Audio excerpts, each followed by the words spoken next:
England సిరీస్లో గాయపడిన రిషబ్ పంత్ దాదాపు 3 నెలల విరామం తర్వాత మళ్లీ క్రికెట్ మైదానంలోకి అడుగుపెట్టాడు. బెంగళూరులోని సెంటర్ ఆఫ్ ఎక్సలెన్స్ గ్రౌండ్ వద్ద జరిగిన ఇండియా దక్షిణాఫ్రికా మధ్య 4 రోజుల మ్యాచ్లో పంత్ ఆడుతున్నాడు. అయితే ఈ మ్యాచ్లో పంత్ విరాట్ కోహ్లీకి చెందిన నంబర్ 18 జెర్సీ ధరించడం సోషల్ మీడియాలో పెద్ద ఆసక్తికరంగా మారింది.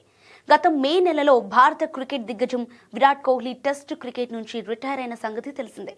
ఆయన రిటైర్మెంట్ తర్వాత అభిమానులు బీసీసీఐను కోహ్లీ జెర్సీ నంబర్ 18ను శాశ్వతంగా రిటైర్ చేయాలని కోరారు.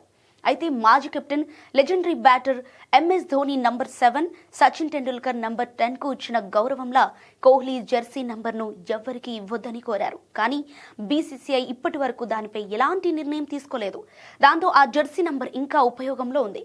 గత జూన్లో కూడా fast bowler Mukesh Kumar India తరపున ఇంగ్లాండ్ లయన్స్ మ్యాచ్లో 18 నంబర్ జెర్సీ ధరించినప్పుడు పెద్ద వివాదం చెలరేగింది. అప్పట్లో అభిమానులు ఆ నిర్ణయాన్ని కోహ్లీకి అవమానంగా అభివర్ణించారు. అయితే బీసీసీఐ సీనియర్ అధికారి ఆ వివాదానికి క్లారిటీ ఇచ్చారు. అధికారుల ప్రకారం ఇండియా మ్యాచ్లో ఆటగాళ్లు నంబర్ అయినా ఎంచుకోవచ్చు. ఈ జెర్సీలపై ఆటగాళ్ల పేర్లు ఉండవు కాబట్టి స్థిరమైన నంబర్లు ఉండవు. కానీ అంతర్జాతీయ స్థాయి మ్యాచ్లలో మాత్రం ప్రతి ఆటగాడి జెర్సీ నంబర్ శాశ్వతంగా ఉంటుందని తెలిపారు. అందువల్లే పంత్ ధరించిన 18 నంబర్ జెర్సీ కేవలం ఇండియా టీంకు మాత్రమే సంబంధించింది. అంతర్జాతీయ మ్యాచ్లలో రెగ్యులర్గా ఉపయోగించే 17 నంబర్ని పంత్ ఉపయోగిస్తాడు.